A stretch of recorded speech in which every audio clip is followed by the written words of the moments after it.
Hello everyone, this is Tom Cherryholmes with Errata Online and the FujiNet project. And I wanted to take and make a rather lengthy video, I must admit, on the new Config 2.0, not only showing functionally where it is from a user's perspective, but to go through a comprehensive deep dive of the refactoring and rewriting that I went through to make this a better program for you all. Before I started, I wanted to thank the 50 people that we have sent FujiNet devices off to. You guys have been absolutely invaluable in helping us debug the various software and hardware issues with the device.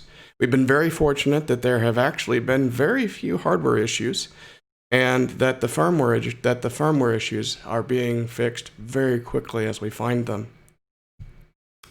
With that, let's go ahead and show what I've been working on for the last couple of weeks. If you look, you'll see that we see config, and at first glance, it looks like config 1.0. And this is really by design. We didn't really see much of a need to change a good thing, although there will be some user interface changes in the next few days or so. But I wanted to show kind of where things stand right now. Of course, as usual, as expected, you can move the arrow keys up and down to move up and down disk slots. You can, of course, use the number keys to take and quickly jump to specific disk slots and host slots, etc.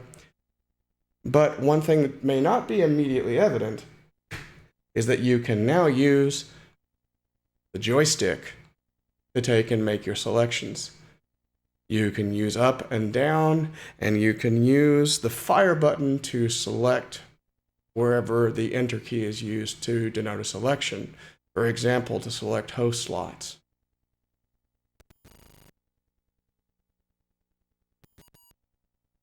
And so on. Everything working as expected before. This is where things get more interesting from this point. For those of you who had used config before, you may have noticed that there was a limitation of 16 files to be displayed on the screen at one time. This was literally because we were trying to get config out and try to get as much functionality as we could so that we could implement the rest parts of the system. Well, now config has pagination, so we can now display more than 16 entries on a page, and we can quickly take and go through them. You'll notice that as we take and traverse through the individual pages, you'll see previous and next page indicators.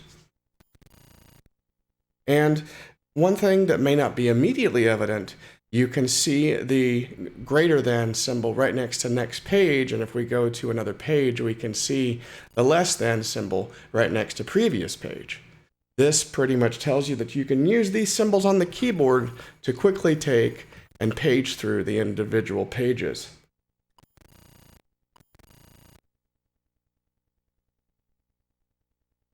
But there is even more. You'll notice that long file names are now actually fully supported, longer than 36 characters, and will actually properly be mounted now, as well as long path names. So you can now realistically take and stretch out your TNFS file system and organize it however you see fit, and you'll be able to access the files that way. We've added a few nice additional features in here as well. One thing to note is that there's now a filter option, which allows you to quickly take and find something in a particular directory. You use a wildcard specification to do so. And at least for now, it is case sensitive, although we will try to make it case insensitive as soon as possible. You can see we can now quickly find elements, mount them, put them in practice. And you notice that right now I've literally been using a combination of my joystick and the keyboard to make various selections here. In addition, you now have let's actually take and remove the filter.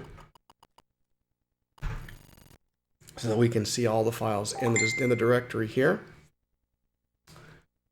And you'll see that we now have the ability to create new disk images directly from the disk images screen, which I think, in my opinion, makes a hell of a lot more sense.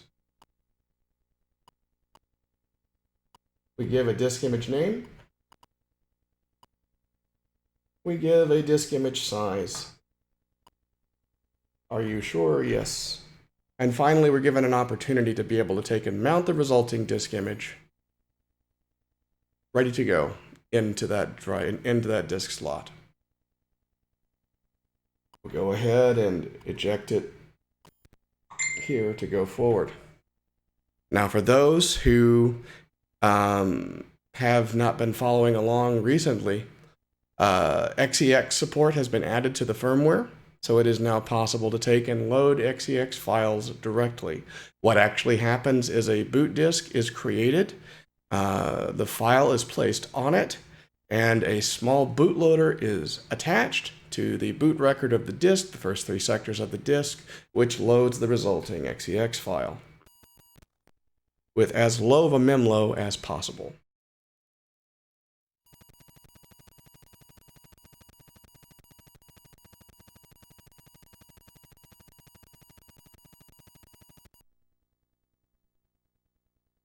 So far, pretty much everything we've thrown at it seems to be working extremely well.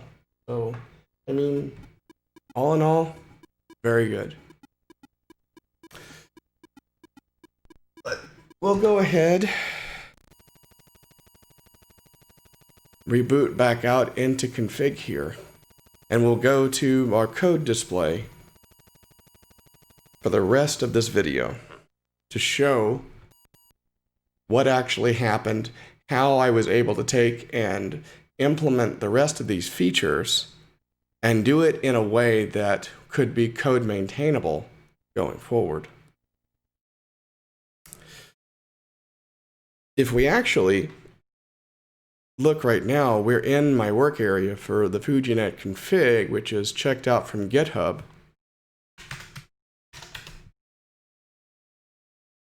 And we'll start at main.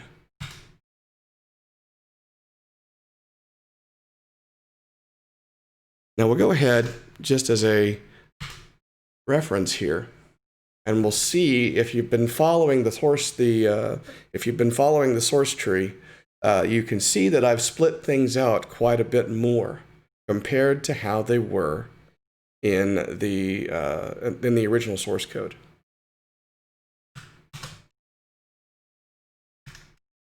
We can see that not much has changed here. Setup is pretty much the same. We did do a small little change here to configure to make it a lot more readable and to determine when to return when the device is configured or not. But we've replaced the majority of the program itself with a finite state machine and a context structure, which is used to carry global context throughout the rest of the program. We start off by running setup. We set the context state depending on whether or not how configured is actually set up. And you can see the first glimpses of the state machine here, where we set specific states. If select is pressed, then we go to the set Wi-Fi screen. Otherwise, we try to connect to Wi-Fi if the network configuration is either configured or not. So with that, we then bounce over to state. And you'll find essentially one big switch statement for all of the major sections of the program,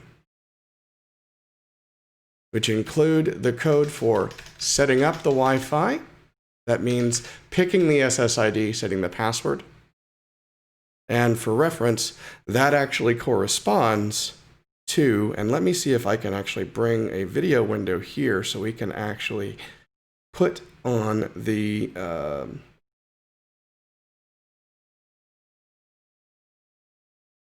Go.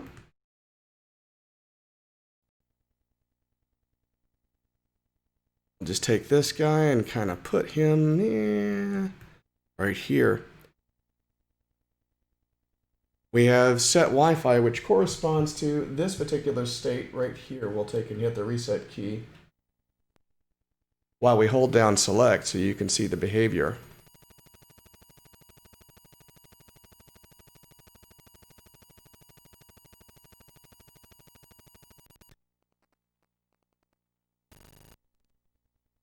And you can see that the set Wi-Fi screen is pretty much the same. We wind up in the set Wi-Fi screen, and if we actually go to it, we'll see that everything has basically been fanned out into nice, clean, bite-sized functions for specific uses, and only those specific uses. Basically going from the bottom to the top in every pattern. So set Wi-Fi, status, setup, reading the adapter configuration, and in each case, and with each SIO command here, we're absolutely checking whether or not an error occurred, and if an error occurred, we either emit an error or an error fatal. The difference between those two, fundamentally, is that error fatal essentially shows the error and then dies.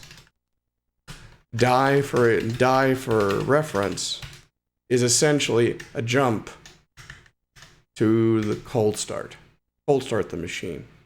After we, with an additional function here that's used in various parts of the program for user output called wait a moment, which basically allows it to wait for a few seconds. So I'm trying to do as much code reuse as I possibly can with some very consistent patterns throughout. For each SIO transaction that I try to do, I check for an error and then emit an error if need be. Otherwise, we take and display the MAC address. We get the number of networks, and then we run the main function, which allows us to select each of the networks.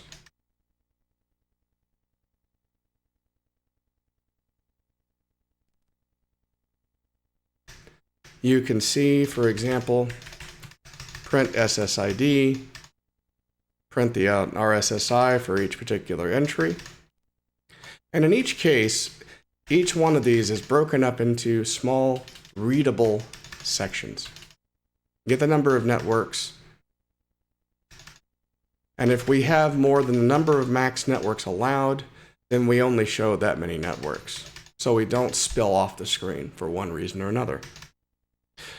If this becomes a problem and people actually ask for it, we can, of course, take and add pagination here if we need to, and it's easy enough now that we've taken and factored all of this out.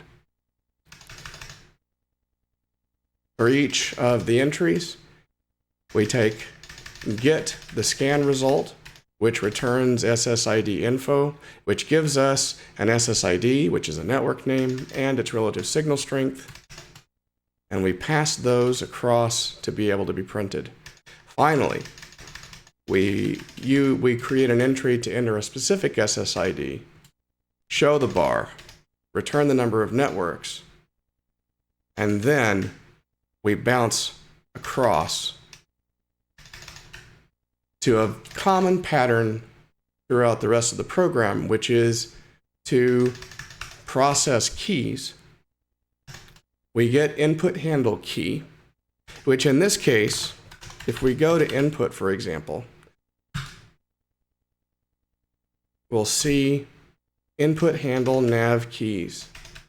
This gives us, okay, the different common elements that we need to use throughout the program. There are various elements in which we need to be able to take and move up and to move down the screen. There was no reason to take and repeat these bits and pieces throughout the program, so the idea was to make them as generalized as possible. Furthermore, if we actually look at input handle key, we check to see if a key's been hit, grab the key, Otherwise, we take and handle potential joystick inputs. Joystick's simple enough. We wait.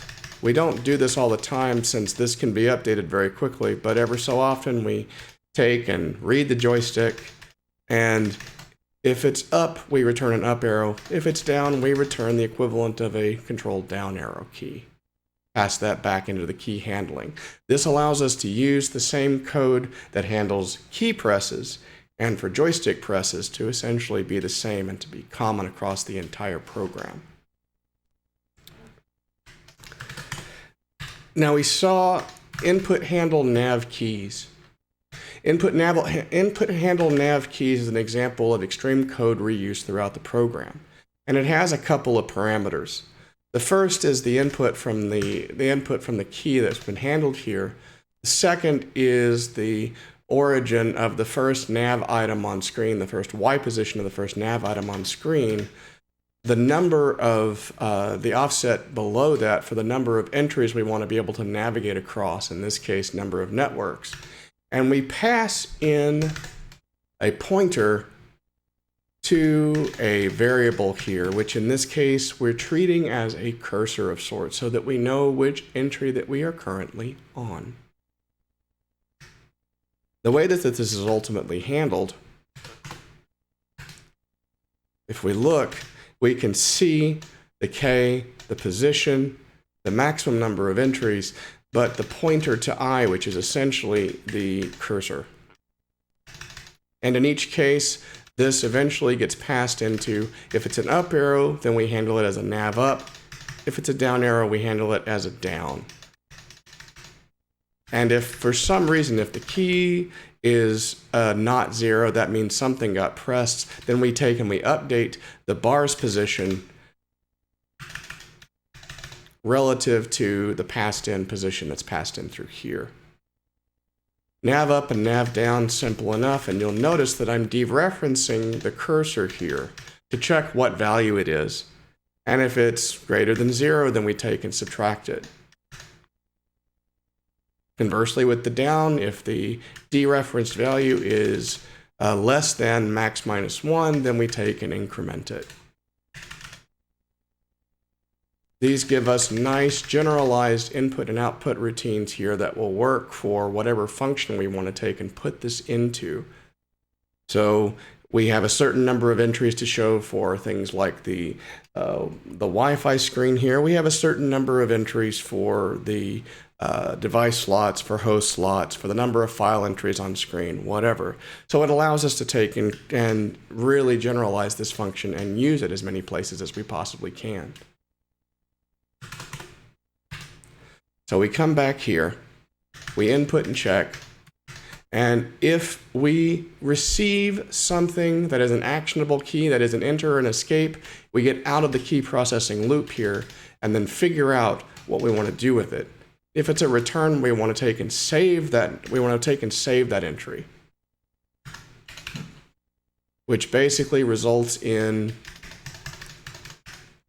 returning that scan result again, which we have it buffered on the framework. We can do this as many times for a given scan result.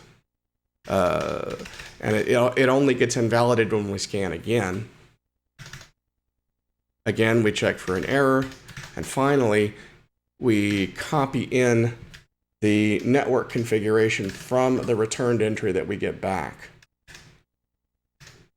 And that corresponds to, if we look at Fuji typedefs.h, you'll actually see that many of the typedefs that were previously present in config have now been moved out here to be generalized as type definitions so that they can be used in as many places as possible.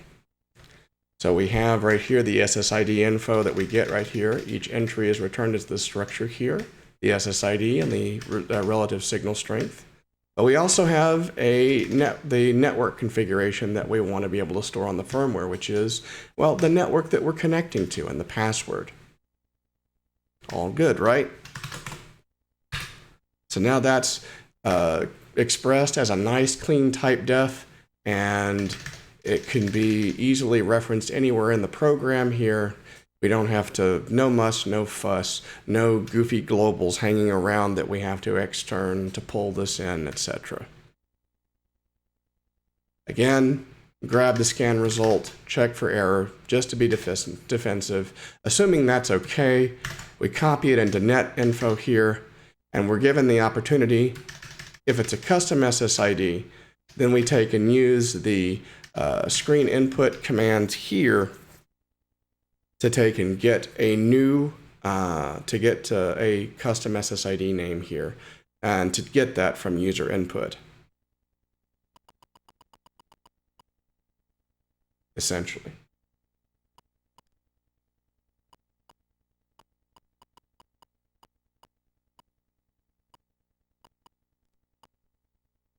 And the same for enter password.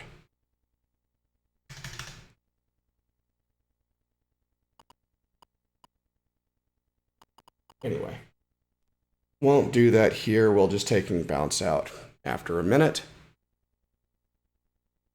Actually, let me go ahead and just put this away for just a moment.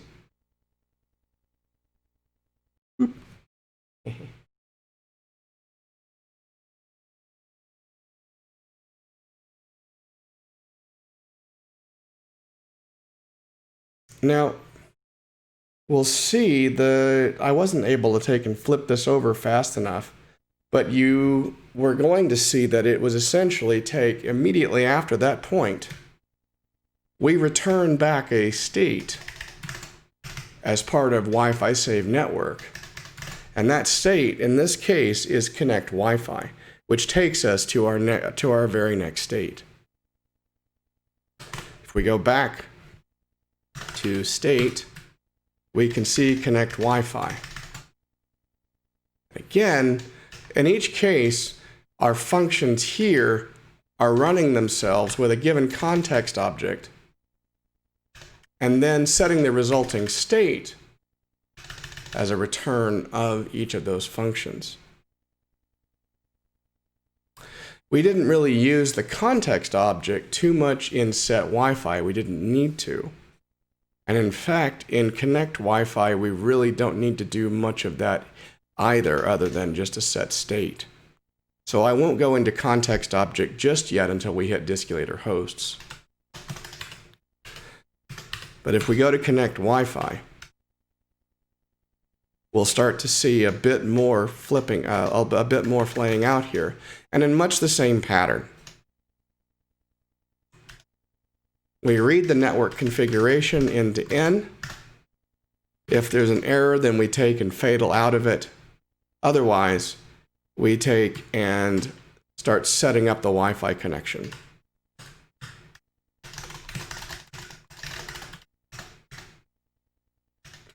Welcome to FujiNet, connecting to network, which is the message you always see more often than not. We see this right here, just a nice common place to put it. And then at that point, we go ahead, set the SSID in the firmware, get it ready to go. If we have an SIO error for some reason, then we do an error fatal for error setting SSID. Otherwise, we return connect Wi-Fi wait for network, which is basically the backbone of this particular state. The new state is going to be set Wi-Fi, which means we failed unless something happened that was successful, in which case we change the state. We go ahead and use a function to clear the real-time clock. This is essentially handled, I'm trying to remember exactly where I put this. I think it's here. No, it's not here. But it basically just takes RT clock 0, 1, and 2 and sets it to 0. And then we start every so often, every 64 frames or so, every 64 jiffies, we get the Wi-Fi status. If this fails for some reason, this is a fatal error and we reboot. And if Wi-Fi status, after you've set the SSID, will set to idle while the Wi-Fi controller is attempting to connect to a network, but it will eventually fall into one of the statuses below. And if we get a status greater than 0, which is idle, then we break out of here and we deal with it appropriately. Either one of the errors that happened, no SSID, connect failed, connection lost, and then there's one here for connection successful. And if connection is successful, we wait a moment so that the user can see that the connection was actually successful.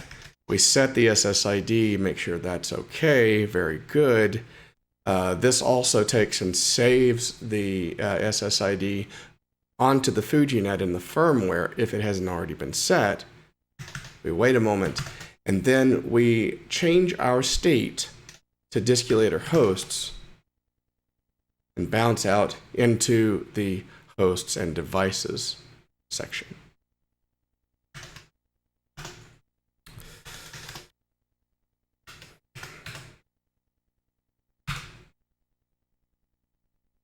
Now, Distillator hosts is actually the meat of the program and what most would consider to be the main screen of the program. And it actually deals not only with host lists here, but also the drive slots. And this is where you actually start to see a couple of things that we haven't tackled before. The first is substate.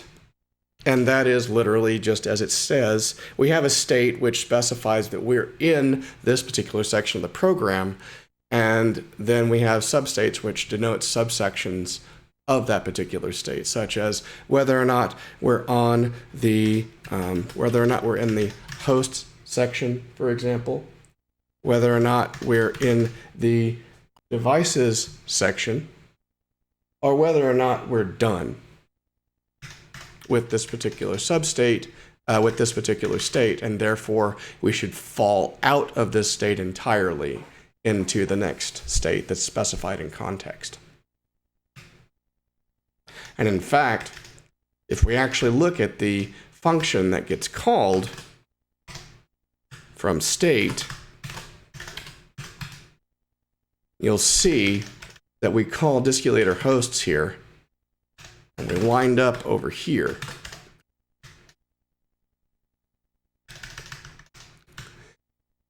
And we set up a substate, a default substate, which is hosts.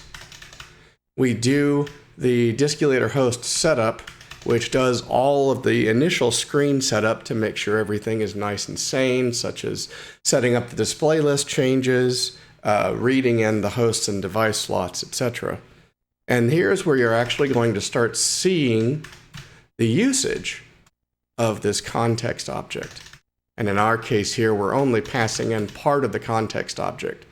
And we could actually take and simplify this a bit more and just pass in the entire pointer to the context object. And in fact, for much of the substates, you'll actually see that I'm passing in the entirety of the context object here. And once again, returning the final state once we actually hit done. Well, what's in this context object? Let's take a look. If we look at oops, I accidentally opened it without pulling it. If we look at state.h, we'll see our state here, which is an enumeration of the possible main states of the program. Set Wi-Fi, connect Wi-Fi, Distillator host, etc. But we see this big old context object right here. And this is essentially a common state that needs to be carried from one part of the program to the other, and done so in a fairly efficient manner. This context object is actually defined in main, and it's defined in the BSS space. So this is a static section of memory. It's not part of the stack, so we're not going to be chewing up valuable amounts of stack to carry this context object around, but it will be in a static area of memory. And in it, we have some things that we know we need, such as the current state of the program, things like the contents of the directory filter, the current directory that we're in, the directory plus filter, which is used in the open directory call, the file name by itself, and the full path, which is directory plus file name minus but no filter. We also have entries to denote the host slot that the user might select, the device slot that a user might select, the desired mode for a file, the directory position, which is used very importantly in the calculation for pagination, as well as directory page, and a flag for whether or not we are at the end of a current directory, and the number of entries that are actually displayed. We also have a special flag here that's indicated as to whether or not we're making a new disk or not. This allows us to call the FujiSIO new disk command whenever a device slot is picked, so that if we need to create a new disk, we can do so right there on the fly, along with the relevant information that new disks needs in order to function. And finally, at the end of our context object, we have our device slots that we want to be able to keep track of, and our host slots that we want to keep track of. These are, of course, type defs that are defined in Fuji type defs. And these are pretty much as they were before. Device slots, host slots, etc.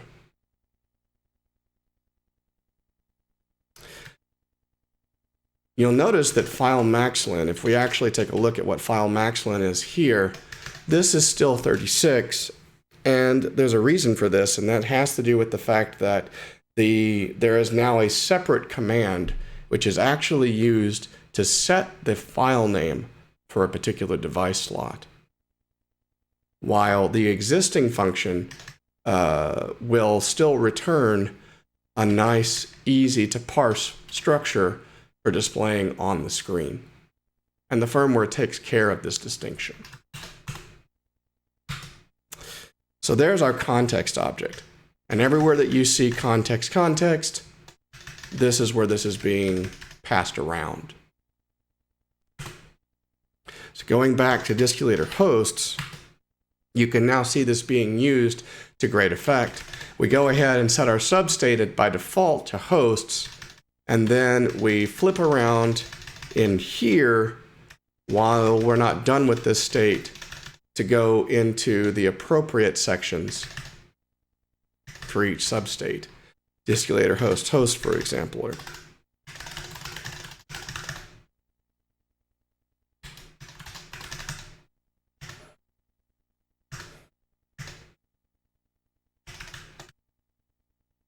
And again, just like you saw in set Wi-Fi, much the same pattern actually emerges.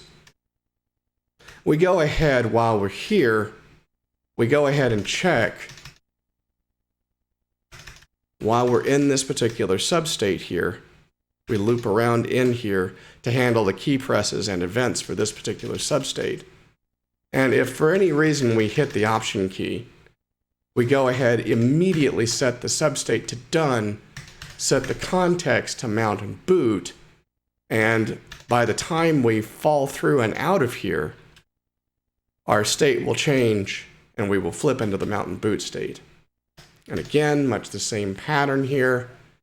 We have input handle key, Distillator hosts handle jump keys, handle nav keys. Distillator hosts handle jump keys is simple enough. And that has to do with figuring out whether the user pushes one of the 1 to 8 or shift 1 to 8 keys and calculating a new position for the cursor. You'll notice that in just about every case, I'm using I to represent a particular cursor index, and I'm passing around pointers to that cursor index so that I can take and change that index at any given time. I take and set the new index, set the new state. Since since the user presses 1 to 8, the substate changes to devices. We set the bar show to match our new cursor. And then we go ahead and set the menu items to match our new substate here. Same thing for the hosts.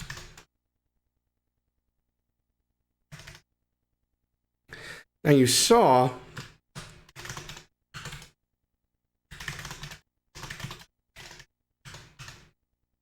in addition to jump keys, you saw Distillator hosts handle nav keys. This actually wraps input handle nav keys for a very special purpose, which we'll show in just a few moments.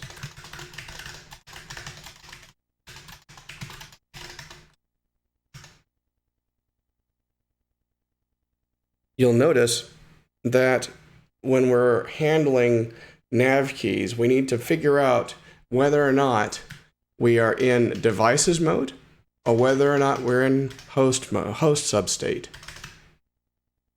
And if our substate is one of these, then we take and set the appropriate origin. That is the point on the screen that we need to start from for hosts or devices, and pass the result of that so that input handle nav keys can go to the right place. So with that, now we actually start getting into the meat of some of the other bits and pieces. Distillator hosts. At which point, once we get down here, we have a key for this particular mode that we want to process. And if we want to go to devices, then we take and set the new substate. We change the help text, which is the text down below that you see changing whenever you switch between modes, and setting the bar appropriately. We have a particular case called the info screen, the config screen, which happens when you press C for config. And since this actually happens on a totally different screen, we actually need to take and bounce out of our current state, which is Distillator hosts, into Distillator info, and to be sure to set our new substate to done, so that our state machine knows that we need to break out and switch to our new state.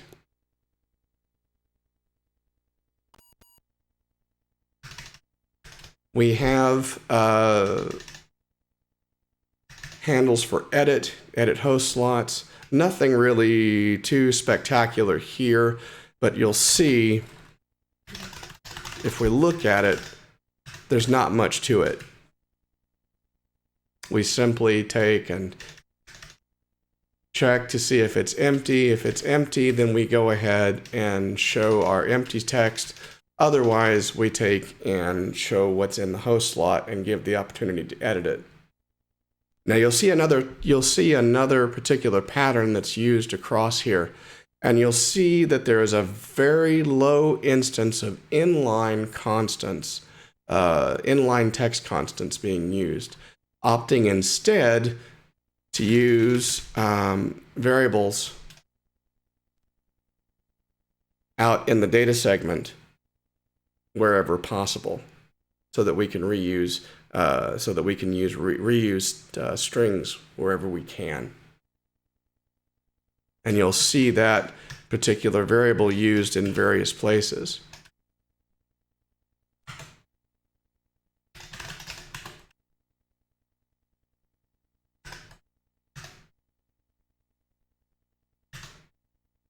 And so on.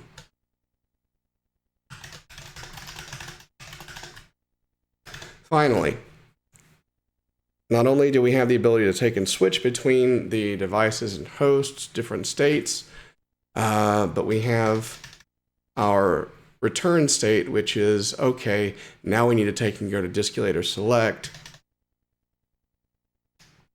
set up our context object with our host slot, go ahead and mount our host, get it ready. If it fails for whatever reason, then we fail right here. Otherwise, substate done and we break. Devices works kind of in the same way with the difference that E is now used for eject here too, and H will take and bounce back to the other state. I will probably take and add an info section here, which will allow you to see the info of the currently mounted disk image.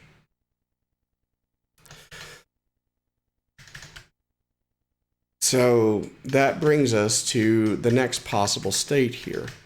If we go to info, then we see Distillator info. This is the configuration screen that you see whenever you take and press the C for configuration. And it's very simple. All we really do here is just set up the display list. And you'll see that I've broken out all the screen setup functions into specific sections. Like, say, for example, if we go into screen, you'll see that there are display list setups for the different screens where we need to subtly change the display list on each screen because each screen is ever so slightly different. You'll notice that we're using a mode 7 line here for the FujiNet config line up top, so we actually have to make note of that. We have to make that change here, make the next line below it a mode 6 so that the display memory is still nice and aligned, and to get rid of the positions 16 and 17 here, to put them back to mode 2 so that we don't have the large text that's being used for disk slots to cause corruption in the middle of the screen there. So we're making changes and keeping those changes compartmentalized all within the screen section of the program.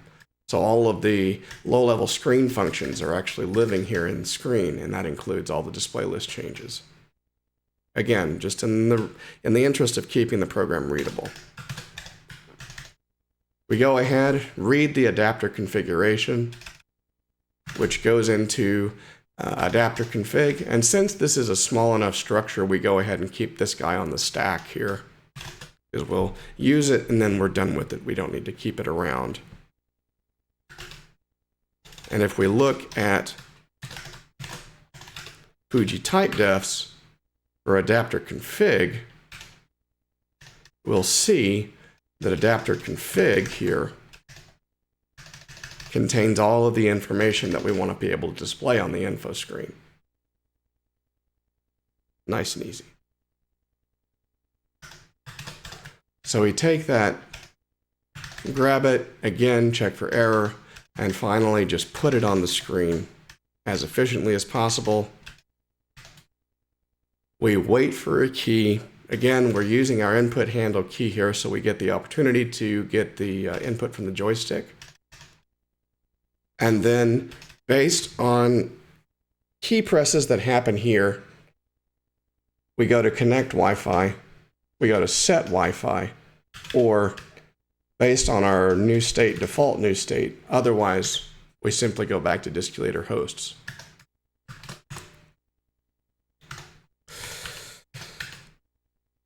Moving forward and across, we now see Distillator Select.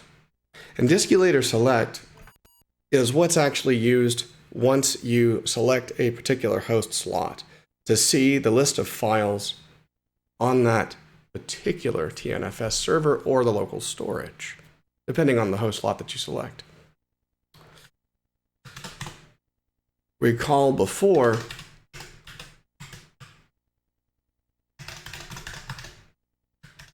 that our return function here sets the host slot, mounts the host, and if everything is okay, we're done, and our new state actually gets set and we wind up over in Distillator Select.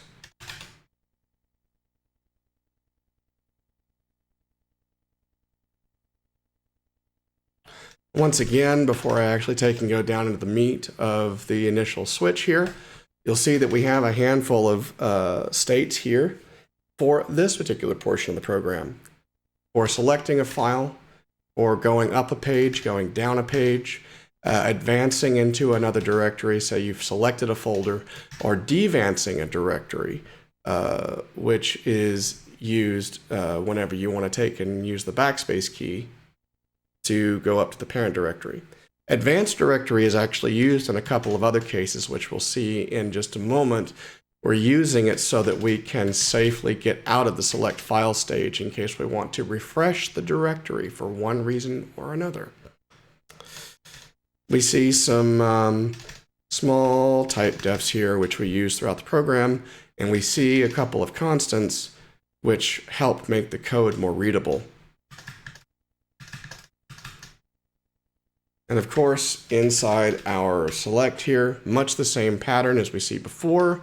We have a context object. We create a substate, which we set to default as select file. Then we take and do select setup, which sets up our directory page.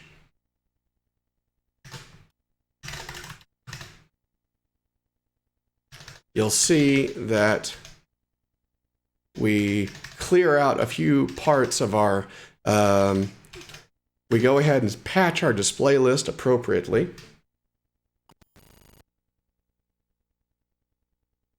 And then we clear out some parts of the context object that we know we need to reset, because we know that we're at the beginning of trying to select a particular directory or whatnot. So we set the directory to the root directory, and we clear everything else out to make it reliable enough to use. We also be sure to make sure that we have new disk set to false. Set up our view for disk images and the display that you see down below. And finally, we display our directory path based on our file name and directory that we have here. This ultimately goes into the same pattern that you saw in Distillator hosts. States done, Distillator select file. Select file is what you would consider the meat of user interaction inside the select section.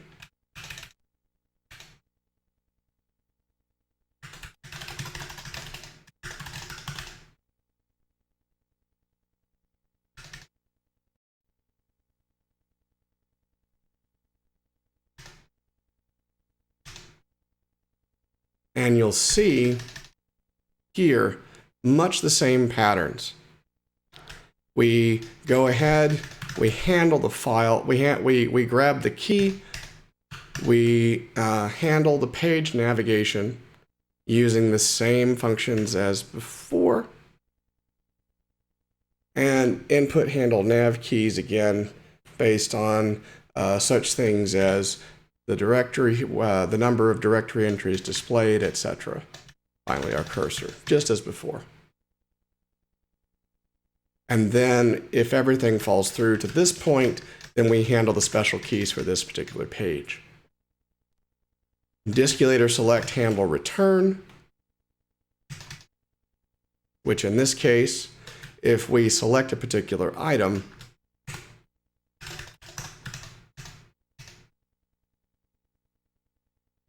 let me actually take and, come on.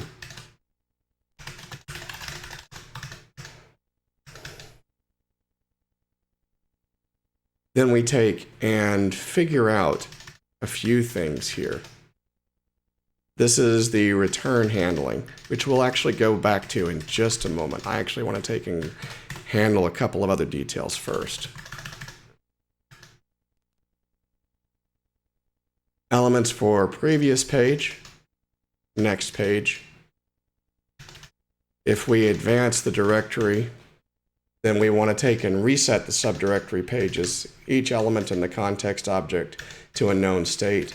Go back to select file versus dvance directory, in which case we have a function here which takes the current directory that's in the context object and dvances it.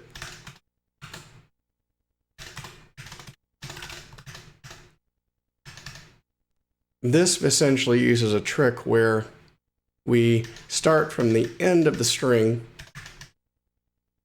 we wait and try to find the next possible slash, and once we find it, we scoot over a moment to catch it so that we have a slash at the end, and then we zero the rest of the string out. And voila, our directory object inside context now has our parent directory inside of it. Once that's done, then we take and reset the directory page as before, reset the state, bounce out. Now, interhandling is rather special because if we have, let's say, a filter set, which is actually handled here,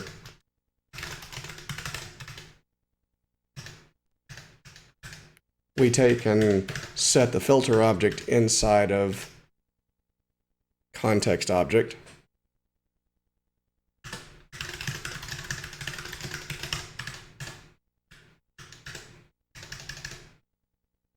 And put it on the screen. Then we need to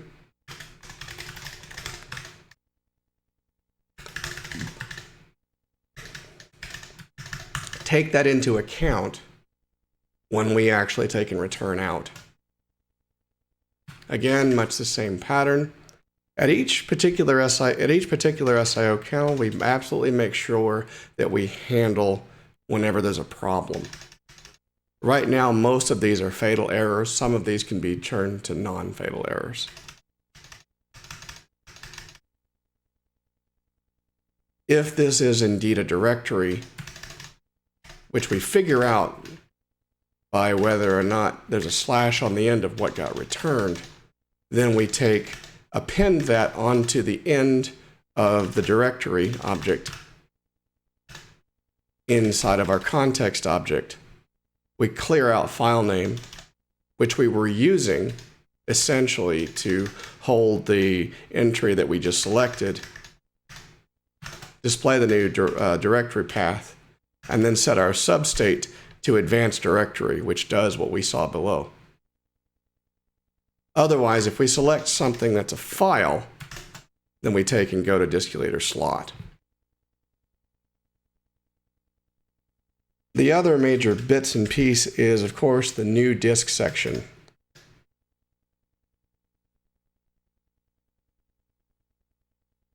And this is essentially just its own little miniature user interface inside here.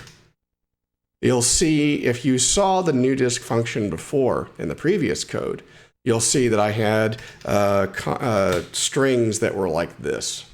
Lots of stuff like that, just wasting space like you wouldn't believe. I replaced that with functions that elegantly clear the line that's specified. Much more compact, easier to use. We get the name of the disk image file, and if for some reason that disk image file is blank, we can assume that the user wants to take and bounce out of it. Hitting the escape key will also take and generate this particular condition, at which case we call advanced directory, which, recall I said before,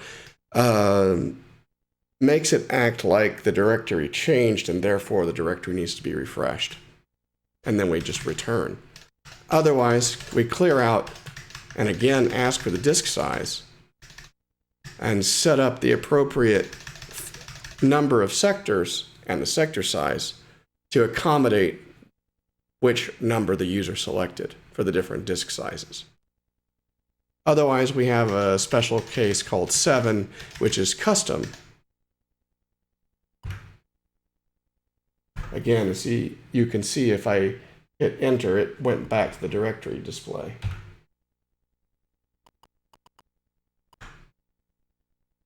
And if we hit 7 for custom, we get the opportunity to ask for the number of sectors.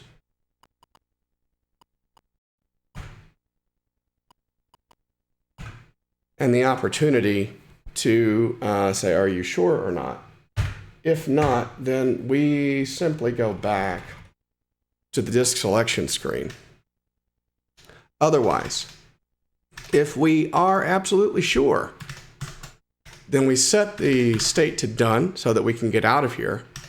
We set context state to Distillator Slot so that we can pick whichever slot we want this to go into. And we set new disk to true so that when we get to Distillator Slot, this particular disk image will be created for us and assigned to the appropriate device slot.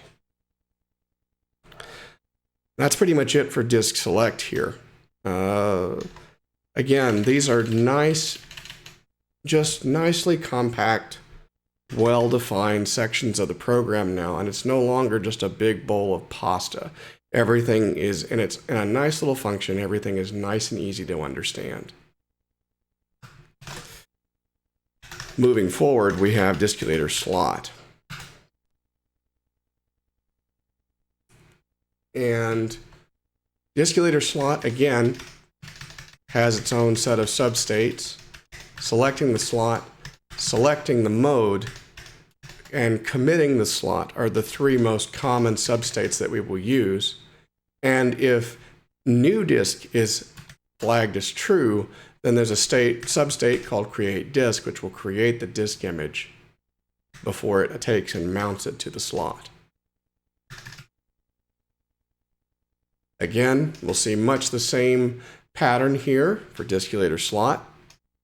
We see the setup,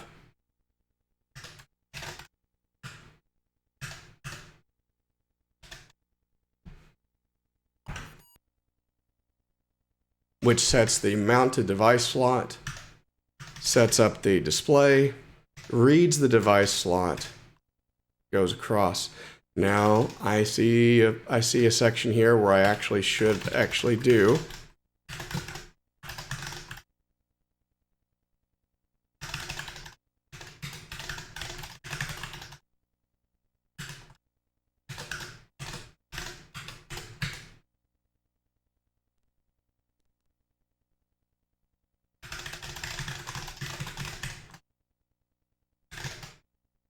and now we have a defensive error right there, ready to go.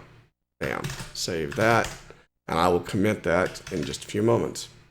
So after this video is done. So here we go. All right, device slots, display device slots. And you'll notice that we're using the same code to display the device slots in here that we were using in Distillator hosts. If we look, we'll actually see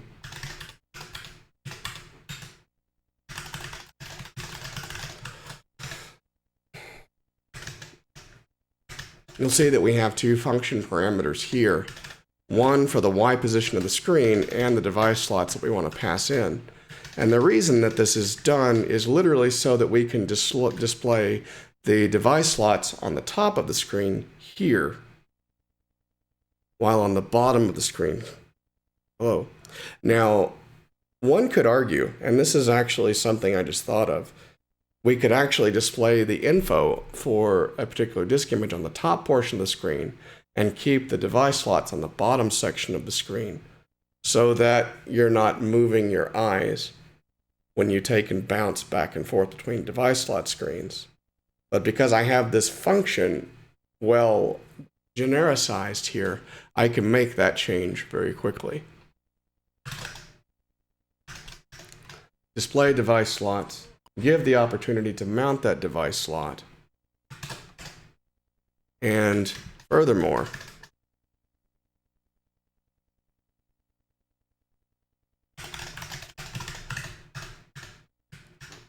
you'll see much the same pattern here.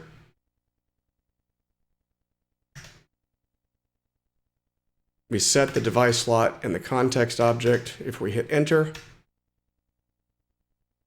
we set the substate, depending on whether or not new disk is true or not, to either do create disk or to select mode, and we move forward.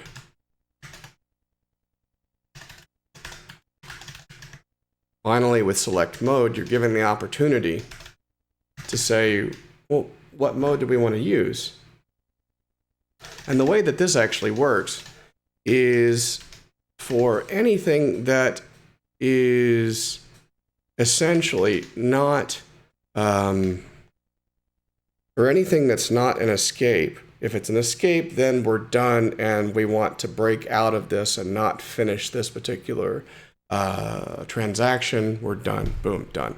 Otherwise, if we specify that we want write, then we set mode to true, which is read and write. Otherwise, for every other case, for the default case, we say we want read only. And then we bounce to commit slot.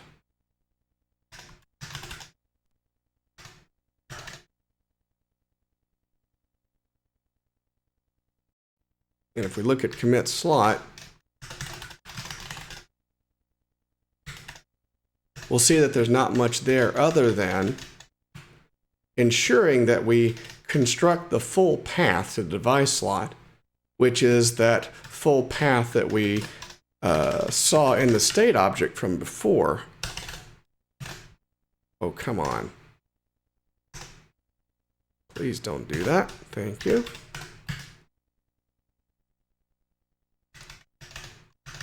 So you have the full path, which is constructed from combining the directory and the file name. We be sure to keep that off to the side for just a moment. We set the host slot and the mode. We write the device slots out.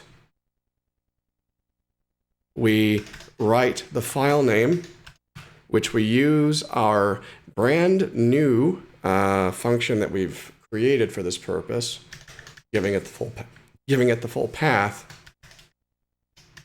And once that's done, we assume that everything is okay and bounce all the way back to the Distillator host screen. Now, a suggestion that has been made is that we should actually take, and instead of bouncing back to the host screen, we should actually bounce back to Distillator Select.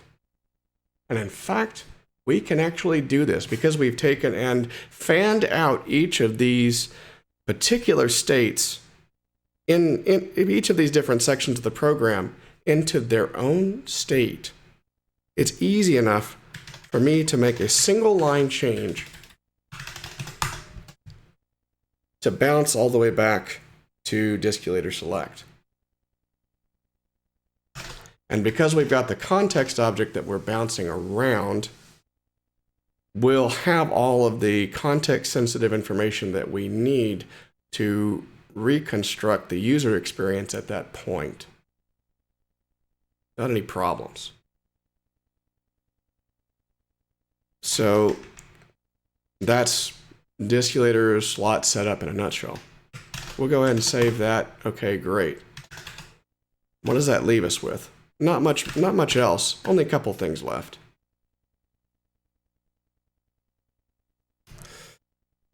We saw adapter config, for example. If we actually take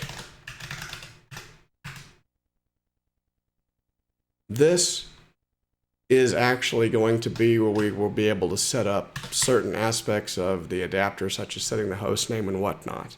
This isn't there yet, but this state is just sitting here waiting for us to be able to use it.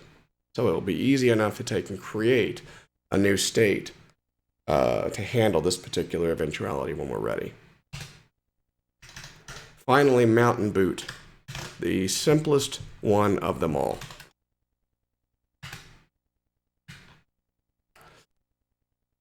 And you can see right here, in keeping with the rest of the program, all the messages, particularly the messages that are going to change, are essentially put into variables here and change on the fly. mount and boot. We set up the display list, read the device slots, make sure that's okay, handle defensively. Read in the host slots, make sure all that's good. We indicate that we're going to mount and boot, and then finally call mount all hosts, mount all devices, and hold start.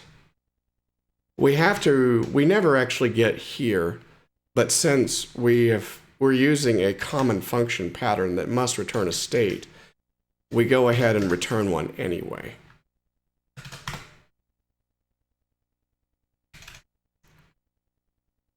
And here, of course, mount all hosts.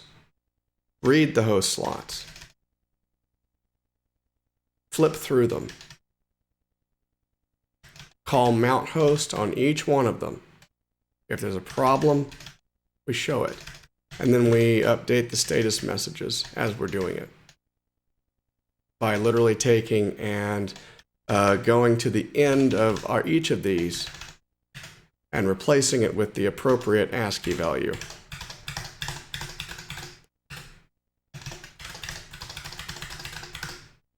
And so on. Same thing with devices.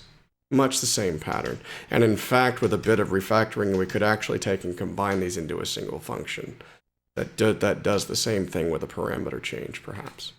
One of the many things that we can do for refactoring. So that's really it in a nutshell. I mean, you're looking at, this is the entirety of the code, which when combined with the changes that have been happening over the last couple of months to make it even easier to build, at the end of the day, when you take and build it, and I'm not going to save anything. And in fact, I'm going to take and remove all of these little temporary files that sometimes happen whenever you do Emacs. If we take and build this at this particular point, what we wind up with, for the astute eyes, is an auto-run ATR file,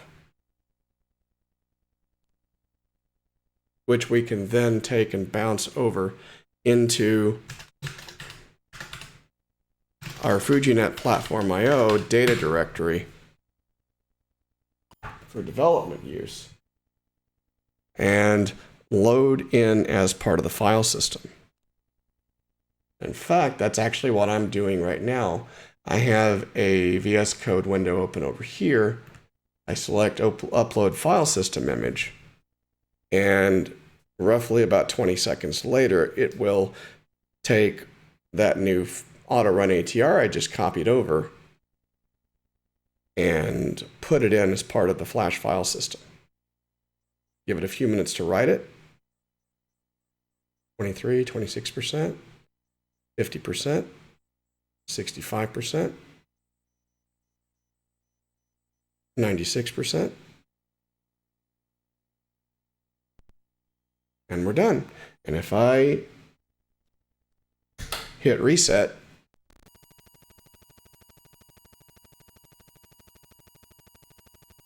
we'll see our new config boot in.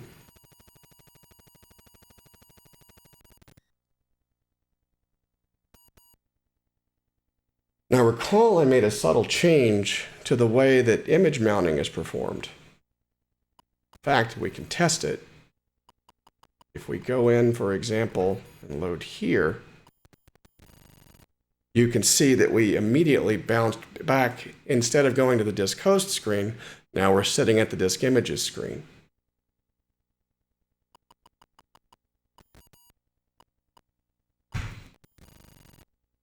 And we can finally hit escape to go out to the host list screen. Now you saw me take, and because we're using this finite state machine pattern here, I was able to make a fundamental change to the flow of the program in roughly a one-line change. So now you not only see the work that's gone into fanning all of this out and making it more readable, but you've seen a concrete example of why I spent so much time rewriting and trying to make these changes. With that, I'm going to take and leave you guys now. Until the next video, guys. Have fun.